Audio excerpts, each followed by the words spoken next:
The first one was Tony and Tina's Italian Wedding. Right.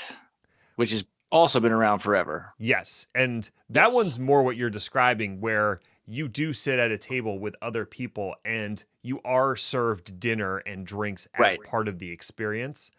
Yeah, that's probably what jogged my memory on that. Right. Not that I've ever seen it, of course. That was also fun, but I don't think as fun as some people have made it out to be. It was fine. It was fun. The people who were really into it were really into it. I think it would be, if you were someone who was only moderately interested in the Rocky Horror Picture Show and you went to one of the midnight showings with like the Ghost Cast or whatever. Right. Like, it would be fine. You would enjoy yourself, but you realize that there are other people in the audience and that are part of the cast that are way more into it and enjoying it more than you are. And they're letting you know, I'm assuming. Oh, yes. Yes, they are.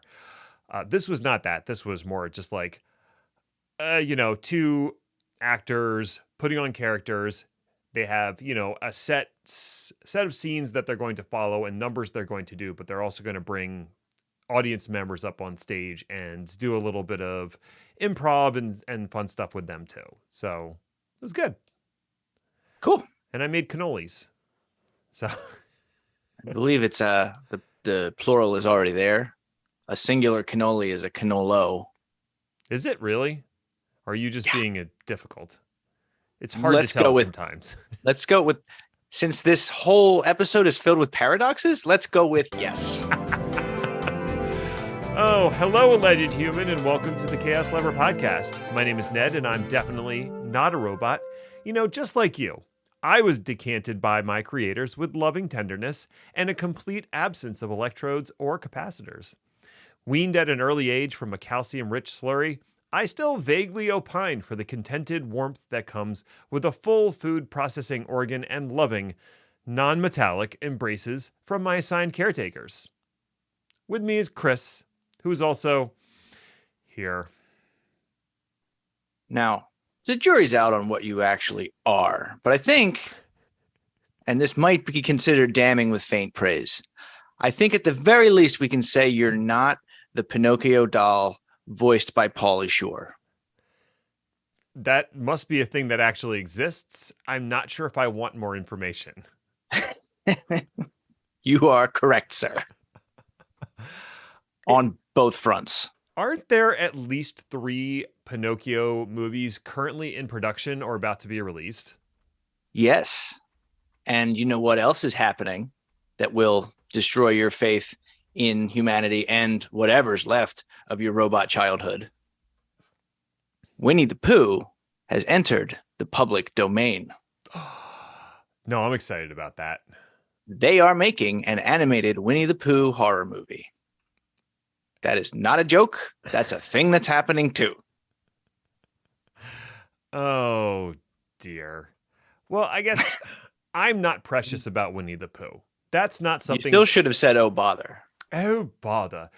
I don't even really know Winnie the Pooh all that well, aside from the fact that I know the basic characters and was forced to watch the Tigger movie once. Yeah, I always assumed that it was just an uncomfortable story about a bear that had to go to the bathroom. He could not find anywhere but a honeypot, and that's just wrong. It is. Yeah, I am not precious in any way, shape, or form about Winnie the Pooh, so if they want to go and do something massively insane with it, more power to them, whoever those people are. What do you mean, those people? The ones that are not me. The others. The others. Let's talk about some tech garbage, shall we? So, tagging on to a discussion that you started with a lightning round episode. I regret this immediately. Last week or the week before? Hard to say. We could look it up, but I'm not going to. No, I actually don't think we can look it up. No, that ship has sailed. Let's take a not so quick deep dive into this HTTP3 thing. That only works if people can see the words. It's funny, though. The funny thing is that it's a paradox. Okay. It's not quick because it's going to take us a while, I but it see is what you did quick there. because it's about quick. So it isn't quick, but it is quick. Think about it, man. Whoa. Have you ever really even looked at your hands? They're like, Whoa. my, Anyway, okay. Anyway. All right. let's talk about HTTP 3. But first, because I did the research and can't delete anything I've ever written, let's also talk about HTTP 1 and 2 Okay. because they existed as well. Ostensibly before HTTP 3. Before and currently. Well, because they're all Wait, living that's not- together in like the same house, right? Yeah, that's not actually a paradox, is it? It's like a real world Anyway. kind of situation. And like, So anyway. they're all listed as HTTP / and then a number. So when I say HTTP 3, I'm actually saying HTTP / 3, but I'm going to omit saying / because that's annoying. Okay. Not to be pedantic, but HTTP 1 was not the first HTTP because, of course, it wasn't. HTTP 1 was released in 1996 and was the first standard. That standard was nearly immediately updated into what became dominant, HTTP 1.1. Okay. So that all happened in 96, 97. So to be pedantic, HTTP itself was actually invented in the 80s by a gentleman you might have heard of, Tim Berners-Lee. So HTTP 0? Why not? I mean, that is a common naming parlance in the world of technology, starting with 0. So yeah, I'm in. Yeah. HTTP 2 then came out in 2006. All right. 10 years. 10 years. Not bad. And HTTP 3, as we discussed briefly last week, is happening, now. And to be fair, it's been worked on for 3 to 4 years, but the actual standard has been signed quite recently. It's surprising that there was such a gap of time between 2 and 3. Sort of implies that 2 was pretty good. Right. And there have been minor upgrades, but the upgrades weren't significant enough to call it something else. Mm-hmm. But yeah, those are the rough bullets of when these things were created. HTTP 1 and 2 are both built to run over TCP, which is another transport protocol that was invented in the 70s, which is older. Invented by someone you definitely should have heard of, if for no other reason than his name sounds like a level boss from a Teenage Mutant Ninja Turtles game, Vint Cerf. He's right next to Rocksteady and Bebop. Seriously, man. Seriously, he's in the water stage. He is tough. So, last definition, HTTPS is a combination of a bunch of things. TCP transport, TLS wrapping up HTTP. If you really want to know the details and what a transport is, consult your local CCNE. Mm-hmm. I guarantee they have a laminated card showing the entire 7-layer OSI model in their pockets at all times. In short, TCP does the carrying, TLS does the encrypting, HTTP is the traffic and the website itself. TLS in HTTP and 1 and 2 are optional, which is why there's a difference between HTTP and HTTPS. Right. Okay.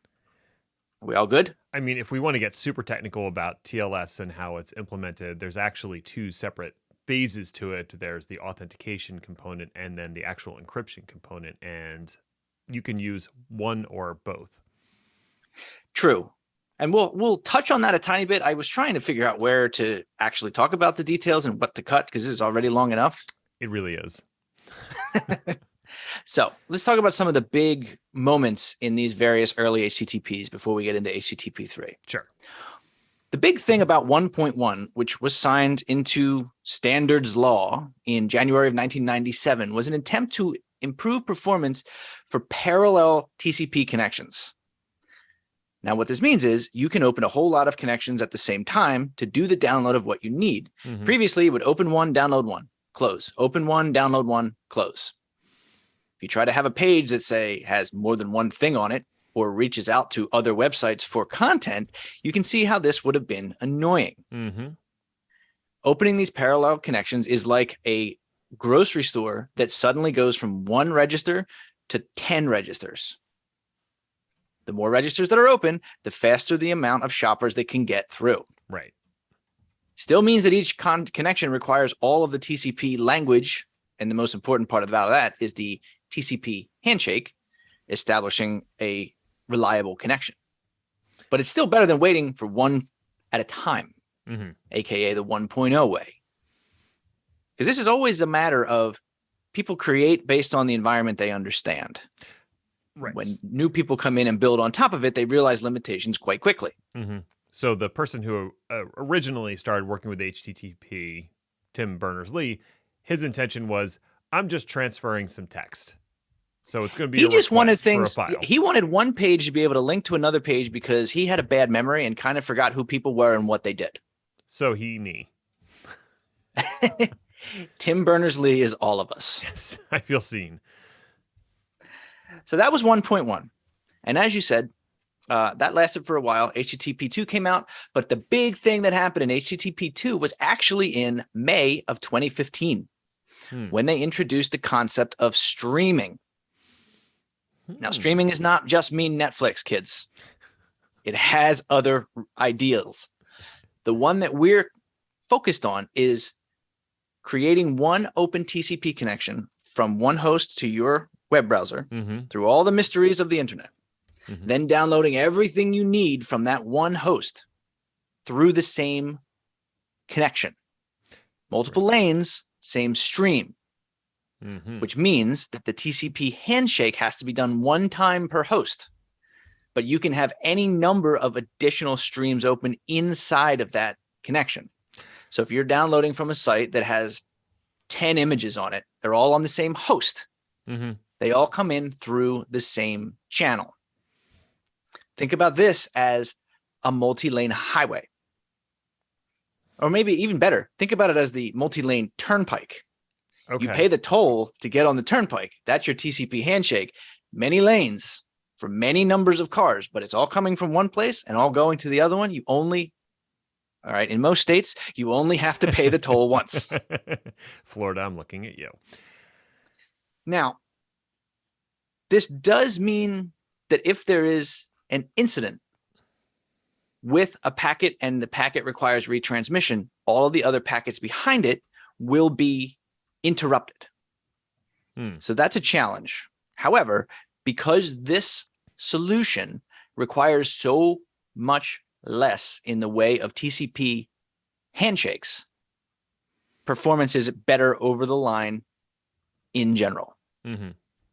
It's a trade-off, but it's better. Right. So there are actually some games that you can play with HTTP to organize the images that you're downloading in order to maximize the bandwidth in the way that it's deployed to make the site load the way you want to. Is that something that is generally determined by the web server that's serving up the page, the client, or is it some combination of the two? It's based on the HTTP stream, which you can tell in your web page, the actual HTTP document, something like loading equals lazy for your less important images, which basically means I'm putting these things in an order for you to download them. And this image is least important. Put it at the back of the line. Okay. So that's a simple example. There's more to it. And this was also where I hit the limit of how much do I really care about web design? Right. And, it's a tough one. So basically, that's the difference between HTTP 1.1 and HTTP 0.2, or not 0.2, just 2. Side note, there are actually quite a few web pages that exist that you can use to visualize these streams in real time with a website that is alive on the internet. I personally spent way too much time fooling around with page performance metrics from webpagetest.org. This website gives you a jillion test options and outputs a double jillion at least pieces of website performance data even before you pay for the product. So it's a free site with, do you want to know more? Buy a subscription. But for free, you can learn a lot about how your web page loads and the order that these things come up in. It's pretty cool. Cool. All right. Anyway, back to HTTP 2. as time went on, other problems cropped up as the internet got bigger and more, well, some would say convoluted, some would say interconnected, some would say mixologized into an impossible miasma of the eighth dimensional complexity that would make MC Escher cry out for mercy. Whatever you want to call it, it changed fast, even in this recent time period between 2015 and 2022. Mm-hmm. There are a lot of things in the way between your browser and the server. Routers and hops, transit gateways, CDNs, etc., etc. And I say etc. with enthusiasm because I'm not a network guy. I'm sure I'm missing a lot. Right. One of the biggest things that changed about the internet was the rise of the CDN. Right. And now when you connect to a web server, I can put those in air quotes that everyone can clearly see, you're really connecting to who knows. So part of the web page could be coming from a local edge point that's being served by Cloudflare. But part of the website could be coming from various ads that are snapped into that site and the ad brokers who are serving up those ads, which are also going to pull from other web pages. And it all just kind of expands out, almost like a web from a single page. Almost like a web. Huh. Right. So three big things about HTTP 2. One is the streams that we just talked about. Another one is along the lines of security. Security in HTTP 2 is a bolt-on. Remember, HTTP versus HTTPS. The additional encapsulation has to be done by another protocol called TLS. Mm-hmm. Doing that kind of security was not part of the HTTP standard. It was a bolt-on. And the other standard, of course, is TCP. Everything we've talked about has assumed TCP and not really discussed it at all. This is just what's going to happen. Now, TCP has gotten its own standards and its own refinements over time, but it's still always been incremental. Mm-hmm. Little steps along the way for a technology that worked great, is rock solid stable, but has been pretty static since the 70s. I mean, due to the fact that it underpins so much of what happens in networking well beyond just HTTP, it's hard to update or change that standard without breaking things. And network people are already tired of everyone telling them that stuff is broken. So they're like, nope, not changing that. Which is fair. And there are alternatives. I mean, a lot of internet properties do use UDP, video sharing services like a Netflix or a video, what is it that we're doing? Conference. Yeah. A video conference service like Zoom. Use UDP all the time. The reason for this is UDP is way faster. Mm-hmm. Because no handshakes. Right. Just connections and passing packets as fast as humanly possible. For things where the packets are disposable, like in video, this is not a big deal. You lose a packet, there's a teeny tiny quick blip. You lose like 5 packets, somebody sounds like a robot for a second. Mm-hmm. No big deal. Right. Now, this is not ideal for, say, downloading a file, where if you lose 1 packet, a file will be completely corrupted. And if it's not corrupted, it's going to break in hilarious and unexpected ways. Right. And this is something that TCP has built-in controls to handle. It has the idea of an order in which packets arrive and being able to reassemble those packets properly. It knows when a packet is missing from a flow because the checksums don't add up within the control protocol. And it also has support for things like congestion and backing off when you're overloading the other side of the connection. All that stuff is baked in TCP. UDP doesn't have it, but that doesn't mean you can't implement that higher up in the stack. Eggs, Zachary. And that is exactly what Quick is trying to do.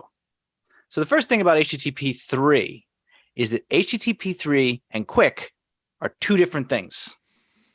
HTTP rides on top of Quick. Quick really is a replacement for TCP and TLS with a lot of features of both. Mm-hmm. So Quick is intended to utilize UDP because UDP gives it maximum speed. Mm-hmm. Quick handles everything else in a way that they believe is better than how it was done with TLS TCP combination before. So Quick handles the encryption. It's built in by default. Quick handles the reliability. They handle packet matching and resends. They handle that via their own implementation of streams at the transport layer. They also do the logical flows. So instead of the way that it works with TCP, where one flow being resent temporarily stops all the traffic, one failure of a download of a stream in Quick will not interfere with another. So these are the big things that they were trying to do. And the fun thing about all of this is Quick runs over ports that are already expected, and that would be UDP port 443. So, like you said last time, how do I sign up for HTTP 3? You don't have to do nothing. It's handled by the server, and it's handled by your web browser. Right. There's a little response header that says, hey, we speak HTTP 3. Everybody agrees that that's what's going to happen, and bingo bongo, you're using HTTP 3, and you don't even necessarily know it. Right. For those who are just consuming HTTP 3, they just get the benefit by using a modern browser. Correct. Which is probably ideal, because the less that it bothers the end user, the less the end user even knows that there's something to complain about. Right. It reminds me of the fact that, like, when I go to my in-laws, they just accepted the wireless router that was given to them by their cable company 10 years ago or something. So it is probably still a B series router, maybe G, which means it's super slow, which means I had to force them to replace it because they were asking me why, certain things weren't working very well, like streaming anything. And it's because they were running this really old thing, which required them to do something. Sure, the cable company could have been proactive in sending them a new router with an upgraded wireless kit on it, but there's really no, benefit to them doing so. So they didn't. You're talking crazy. I like that the fact is here, almost all modern browsers automatically update themselves to the latest version. And if they don't already have support for HTTP 3 and Quick, they will when the next version rolls out. Right. And just like everything else we talk about with browsers, check your local browser listings for the details. Depending on which flavor you have and which version you're on, it might be experimental. It might be something you have to enable. It might just turn on all by itself. You wait long enough, and they're all just going to turn on by themselves. Mm-hmm. But your mileage may vary if you want to guarantee you're able to use HTTP 3 right now.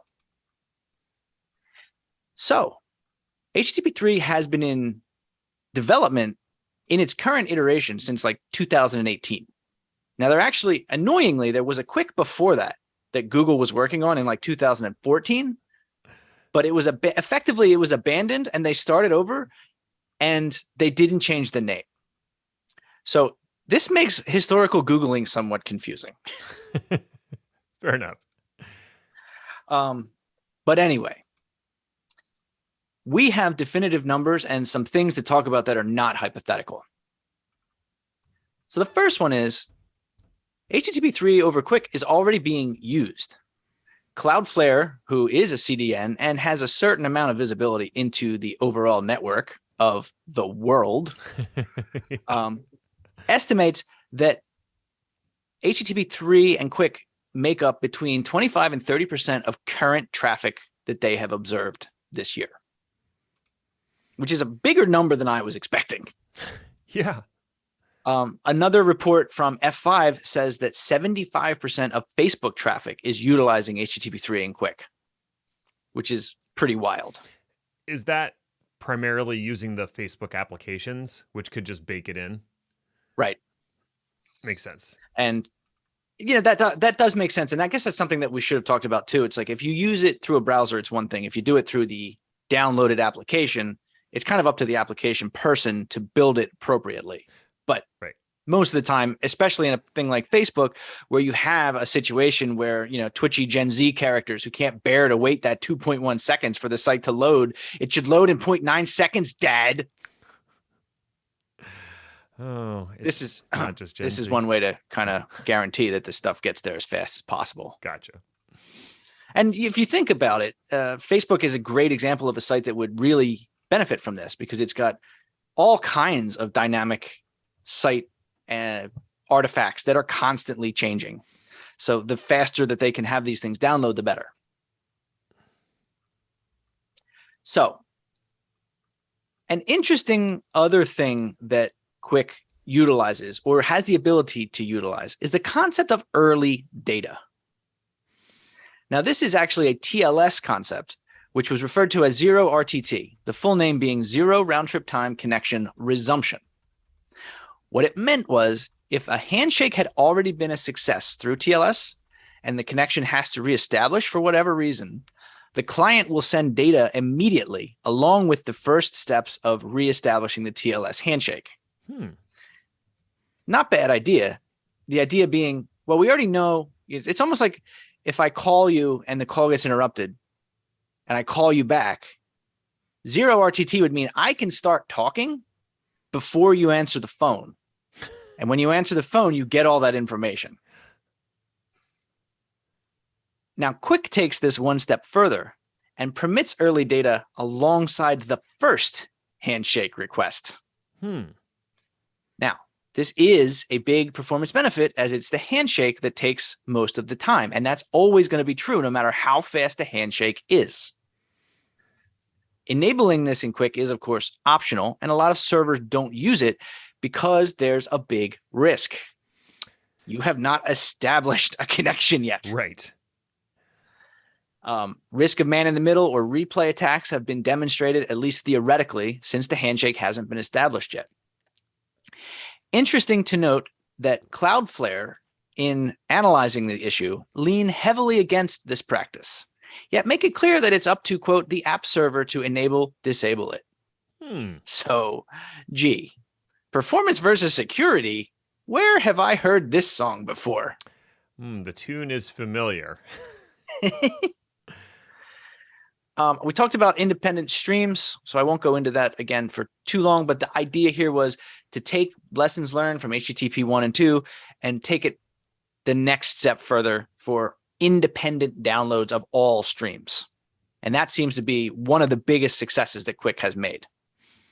And something else that's interesting, since Quick itself is a transport layer software, guess what they brought back? I don't know. Ping. They brought back ping, or at least their own implementation of it. Because if you remember, ping of the old version runs over ICMP. Right. Which is different than TCP and also different than ICP. A little bit. There's a lot less Fago involved. ICMP, of course, for quote unquote security by obscurity reasoning, gets disabled a lot, meaning that ping and softwares that run on top of or alongside of ping also don't work a lot. So I don't really have a lot more to comment, but it's just interesting to me that they put in an implementation in for a software that's probably as old as networking. Very close to, yes. So it's all just roses and happiness and rainbows and magic unicorns, right? We're going to get all of this and there's no cost or trade-offs at all. It's just Quick is better and we're going to use it. Sunshine and rainbows and unicorns with perfect pitch. All unicorns have perfect pitch, Chris. But I repeat myself. So yeah, there are definitely some challenges. And one thing to note and to remember is that Quick is a replacement for the transport. It is not part of HTTP. So you, if you are a network person, are going to have to learn Quick right alongside TCP and UDP. And of course, ICMP, but who cares about that anymore? Am I right? Yeah. There's more to it, though.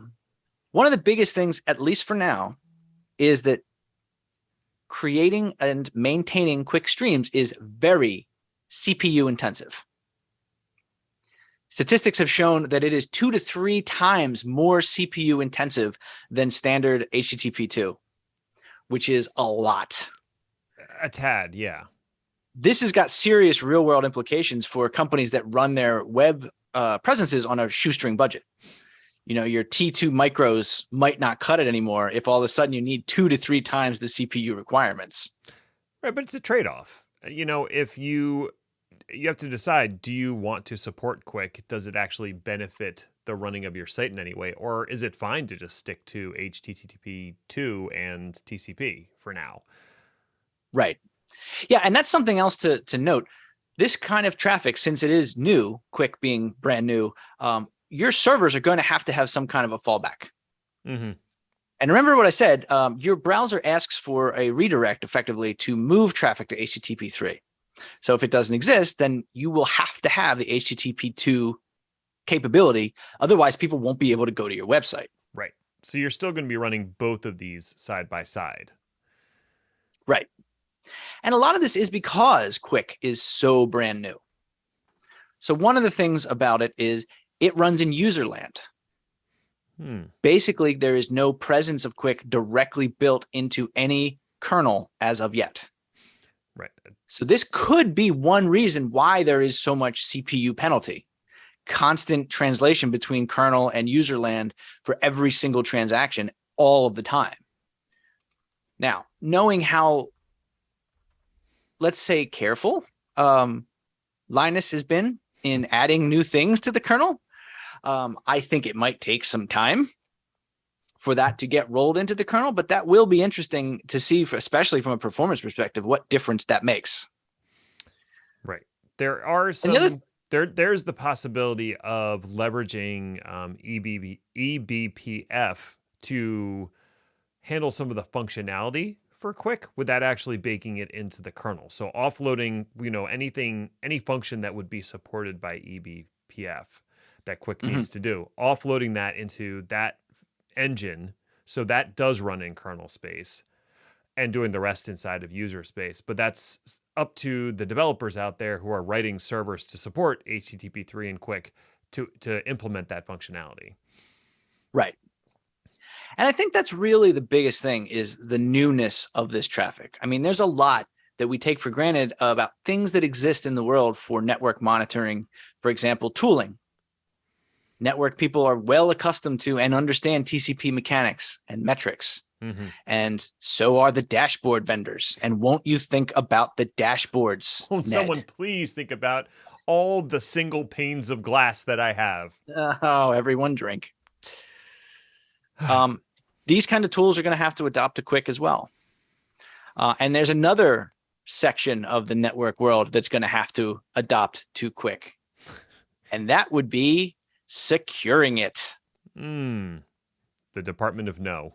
I'm familiar with it. Quick is new. New is scary.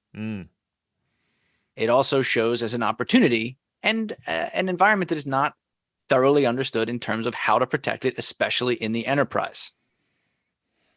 So if you look at firewall vendors, pretty much all the major names you've heard of, Cisco, Palo Alto, Fortinet, as of right now, they recommend disabling Quick entirely. Basically, what they say is close down UDP on port 443 by default. Recognizing that there is a fallback that exists, your traffic will fall back to observable TCP-based 443. And I think you hit on something is the observable factor there. Yes. Remember, the TLS is encapsulation. That means intensely security conscious shops could decrypt at the firewall level, inspect a packet, then re-encrypt before sending the traffic down to the desktop. Guess what right now you can't do with the new hotness? That. So you can't, at the firewall level, because I know especially some like layer 7 firewalls, they will decrypt at the firewall, inspect the traffic, and then re-encrypt it to pass it along. But I'm assuming that is not supported by Quick. The protection is entirely within the Quick packet, and the encryption is different. The only observable things that you have from the packet are source, destination, and checksum, and a little bit of something called connection ID, which we'll talk about in a second.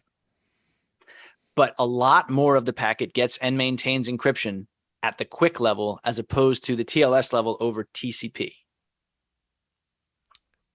Okay. So that's a challenge that as yet has not been solved in terms of being able to unpack, inspect, and repack. Mm-hmm. Now, again, this could just be because of newness. Or maybe I don't want the firewalls taking a look at my encrypted traffic, and it's very much intentional. Maybe you need to find a better way. Right. That is a very good question, and a philosophical question. So let me just crank open these 5 gallons of kombucha and let's get started. No. So something else on the security versus feature seesaw. One of the ways that QUIC enables fast packet delivery, independent streams, and a feature that I actually didn't touch on, which is when you move from one network to another. Like, for example, if you're outside on cellular and then you walk inside and now all of a sudden you're on Wi-Fi, you know how all your connections get jacked up for a few seconds before the network reestablishes itself? Seconds, minutes, hours, whatever. Forever, reboot my entire life. Yeah. Who knows? QUIC tries to get around that. And one of the things that they use to do that is what's called a connection ID. A connection ID is a QUIC header descriptor that is specific to each stream. And each stream is a one-way path, meaning if I'm talking to you, there's actually 2 CIDs, one for the traffic going in your direction, one for the traffic coming back. There's an association that's made between those 2 things. And you can have as many of these as you need because, again, independent, unlimited streams. But the idea is, QUIC knows your connection ID. And if you bounce from one network to another, it will follow with the connection ID. And in theory, will reconnect much, much faster than having to reestablish through a full handshake that you would have to do through TCP. Okay. So this is very much in the theoretical. And if you read up on it, it is marked as, quote, poorly supported at present. But the concern is it's an unencrypted identifier and the rest of the stream is encrypted. So what are the chances that something bad could happen? And that's a tough question. It's a valid question, but it's also a question that oftentimes is impossible to answer until we have more information. It's impossible to answer until it starts getting implemented broadly, and then someone figures out how to break it or how to hijack it and, at least intercept traffic or, add their own traffic to the stream or something like that. Right. So the way that QUIC tries to protect against hijacking of sessions is they do external, internal masking of connection IDs. So the external connection ID is unencrypted by necessity because once you have to have that information out there before you establish a connection, otherwise nobody can read it. Right. You can't read the code if I don't tell you how to read the code. Once the connection is encrypted, however, there's a secondary version of a connection ID, which is not actually called that, but for simplicity's sake, that's what it is. And that should be used to verify the authenticity of the communications that we're talking about. So the internal private secondary connection ID changes. And because that part is encrypted, the rest of the observers can't see that it changed. Meaning that if they try to do something and try to do some type of a replay or a man in the middle on the connection ID, it's going to be invalid because it doesn't match the encrypted ID. However, there's an opening there and people are concerned about it. Naturally. I personally think that there's more smoke than fire. And I actually think that you're absolutely right. Overall, losing this visibility does not mean that the sky is falling. No. What it means is endpoint and application level security are going to become the most important players, with network level security still being important, but not being the end all be all. It's an extension of a trend that we've already seen over time, whereas before the pandemic and also before a lot of work from home and the sort of distributed workforces, you could place your firewalls in front of your end users at the office that they work at and force all internet traffic to go in and out through those firewalls and do all your fun inspection stuff. And then, we all started moving out to these other various endpoints, and it became, okay, well, now you have to use the VPN. So we're going to force you to connect back to our network so we can push you through our firewalls. And people don't like that because VPNs suck.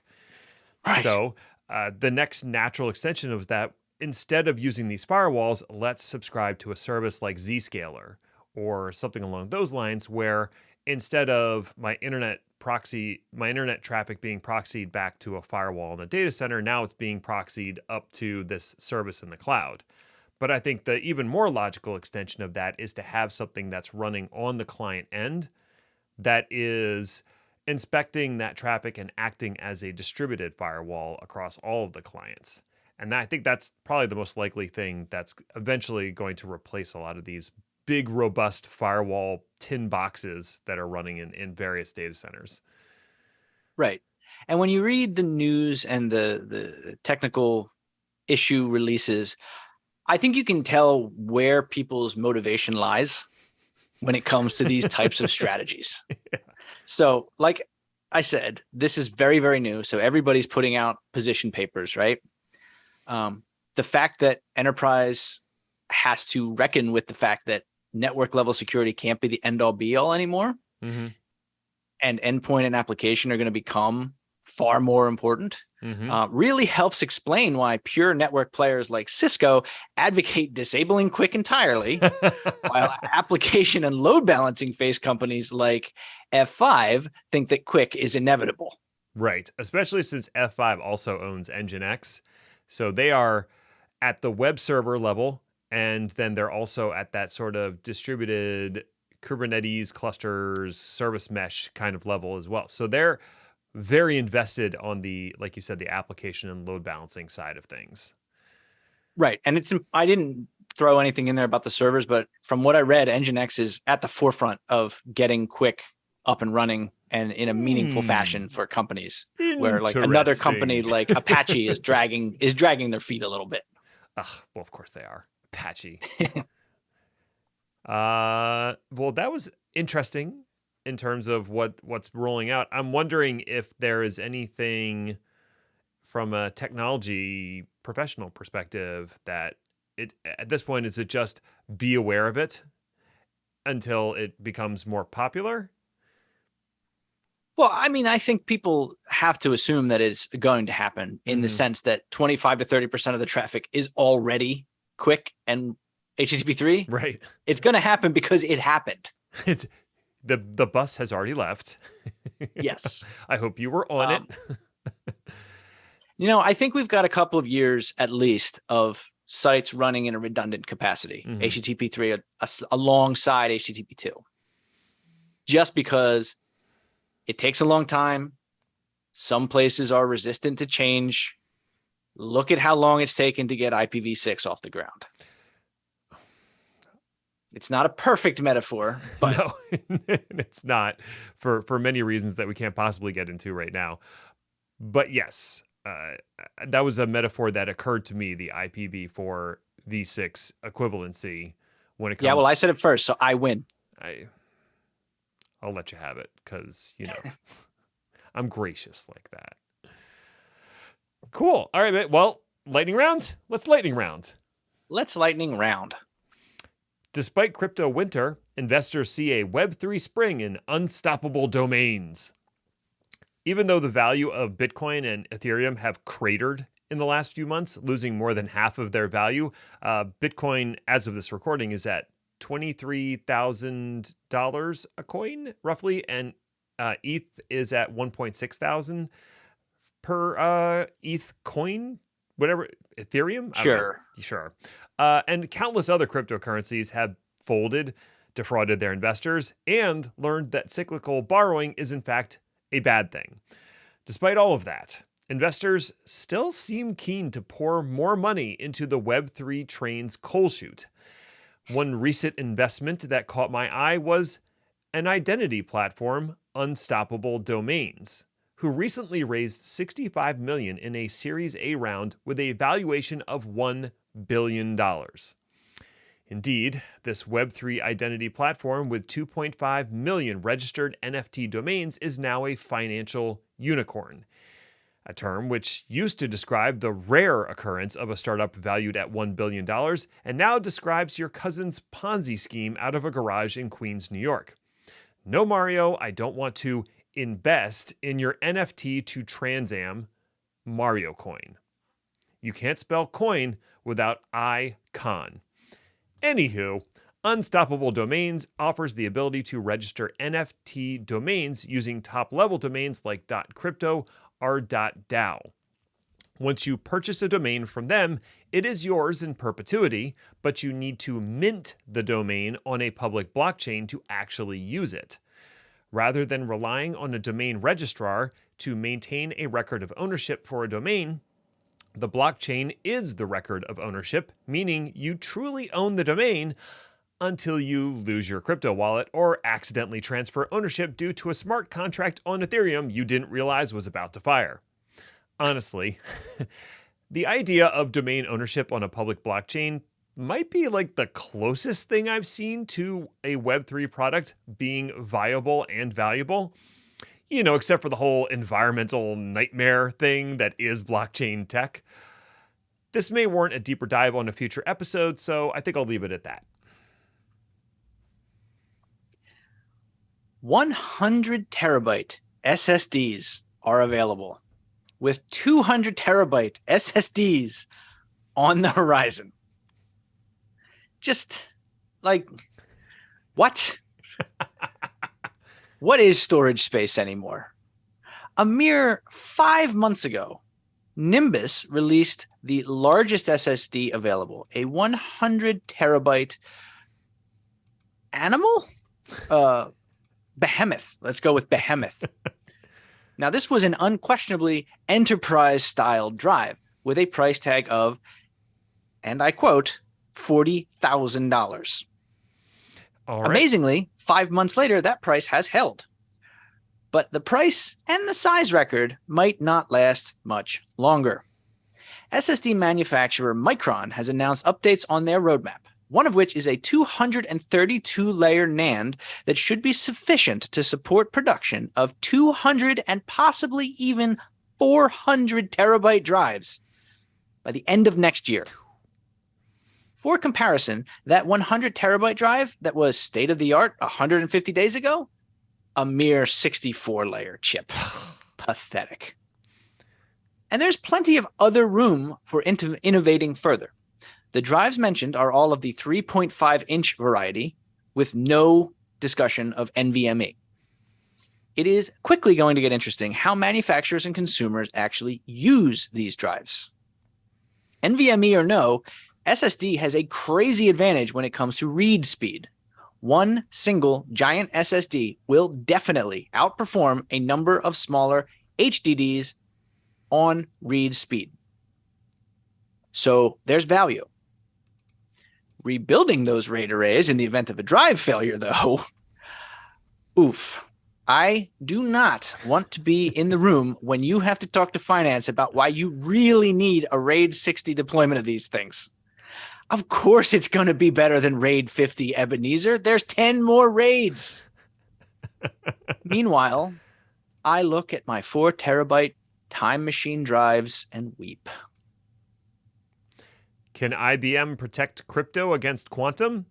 Yes and no. Because it's quantum. Whoa. Do you get it? I'll see myself out. One of the dangers / promises of quantum computing is that it will be able to crack previously unbreakable encryption algorithms due to its ability to simultaneously pursue multiple paths of computation. There are rumors that intelligence agencies across the world have begun to cache troves of encrypted data with the hope that quantum computing will allow them to decipher it in the not-too-distant future. Lovely. As a protection against the theoretical encryption-busting capabilities of quantum, the National Institute of Standards and Technology, aka NIST, has developed 4 new quantum-safe cryptographic algorithms, 3 of which were developed with the assistance of IBM. It should be no surprise then that Big Blue has announced that their latest Z16 mainframe will be capable of supporting two of those algorithms, Crystal's Kyber and Crystal's dilithium. What does Crystal stand for? It stands for Cryptographic Suite of Algebraic Lattices. Of course, silly. Not the most tortured backronym I've heard in my time, so well done. As implied by the algebraic lattices verbiage, use of these algorithms requires the Crypto Express 8S card, which employs lattice-based cryptography.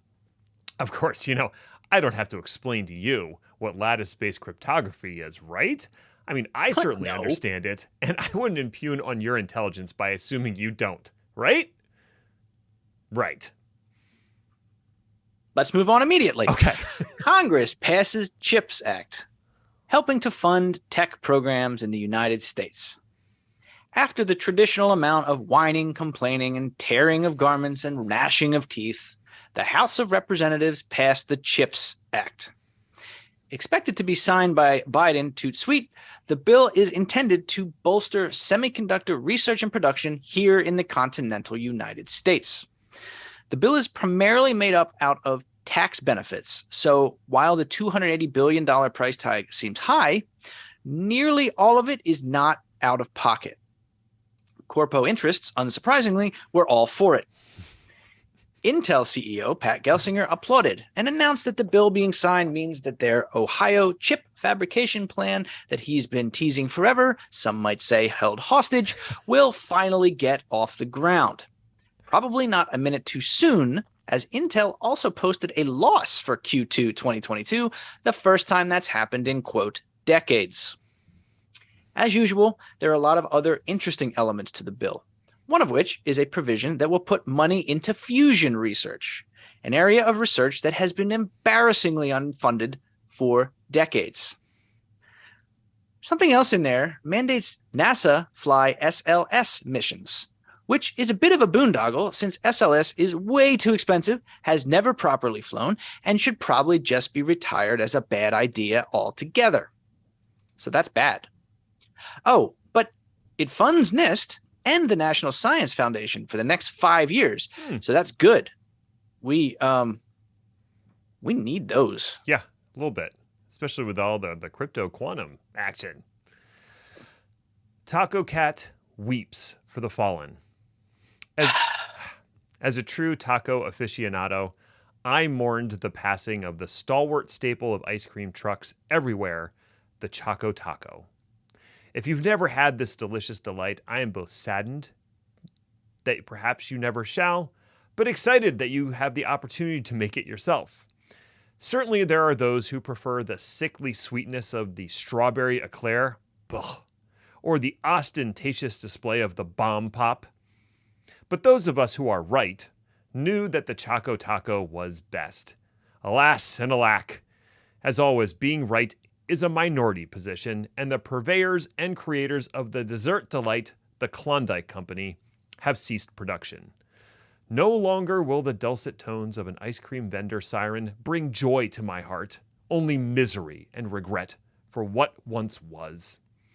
Take heart, though, dear listener. Lifehacker has published a recipe for recreating the Choco Taco with a stroopwafel and some gumption.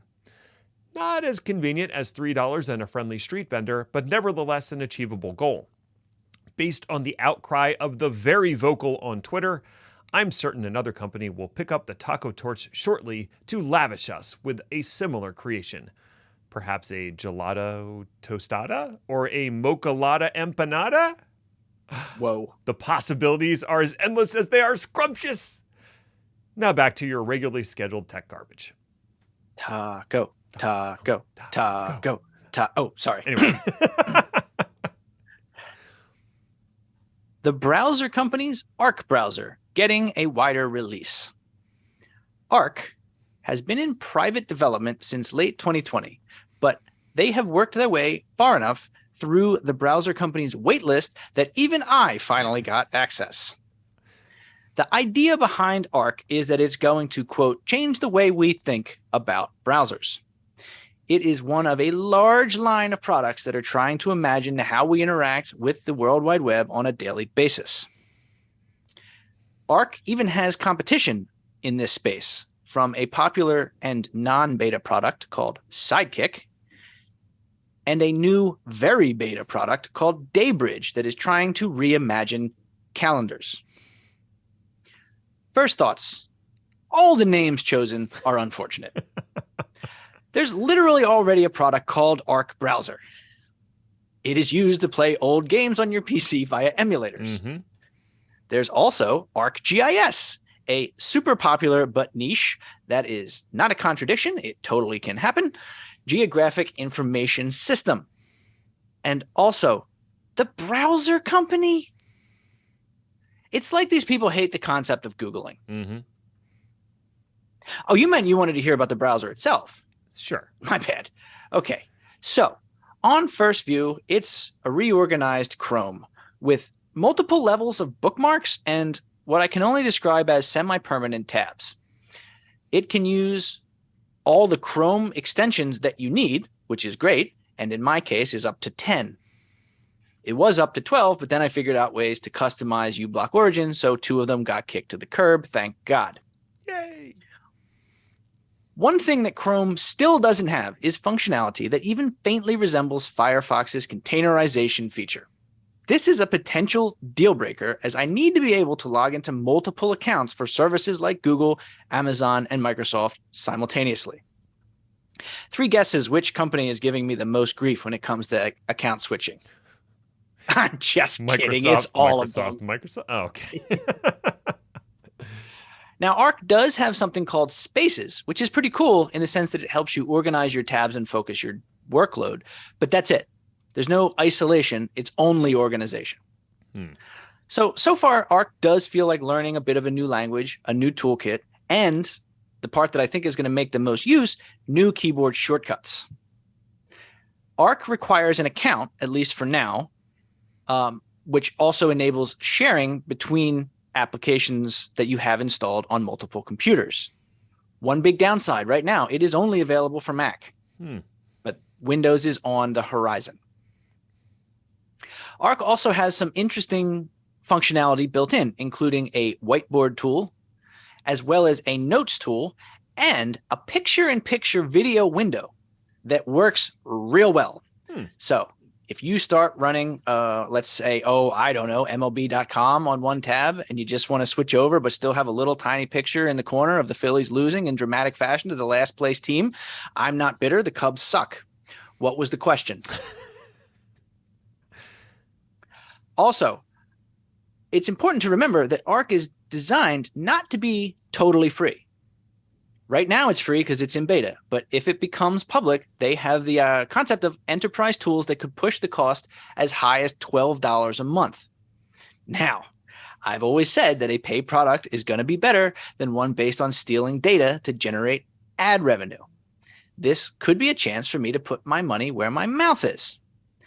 Or I'll just give up on this whole thing entirely in a few days and go back to the way I always did things and pretend none of this ever happened. Which we'll see. My previous plan was Firefox Daily Driver and Vivaldi when I need Chrome for things that Firefox can't do, in particular, video over tools like Microsoft Teams. I'm glaring in Redmond's direction as we speak. The lack of tab isolation is really frustrating. And Chrome, another limitation in the sense that you can't configure it as much as Firefox, you cannot handle extreme pop-up blocking tests natively. However, uBlock Origin can. Hooray! I suppose keep organized and keep your ear on this station. I can give another update in like a month if people care. Or we can, like I said, just forget about it completely and act like none of this ever happened. I already forgot who I am and where we are. Hey, forgot what? Thanks for listening or something. I guess you found it worthwhile if you made it all the way to the end. So congratulations to you, friend. You accomplished something today. Now go buy a new refrigerator so you can get an oversized cardboard box, turn it into a fortress of solitude, and hang an exclusionary sign on the outside. You've earned it. You can find me or Chris on Twitter at Ned1313 and at Hainer80 respectively, or follow the show at chaos_lever if that's the kind of thing you're into. Show notes are available at chaoslever.com if you like reading things, which you shouldn't. Ma'am, this is an Arby's, not the Library of Congress. We have the meats, not the deets. We'll be back next week to see what fresh hell is upon us. Ta-ta for now. You know, I think that jokes about Arby's are going to last far longer than Arby's. Nothing will last longer than their roast beef. Oh.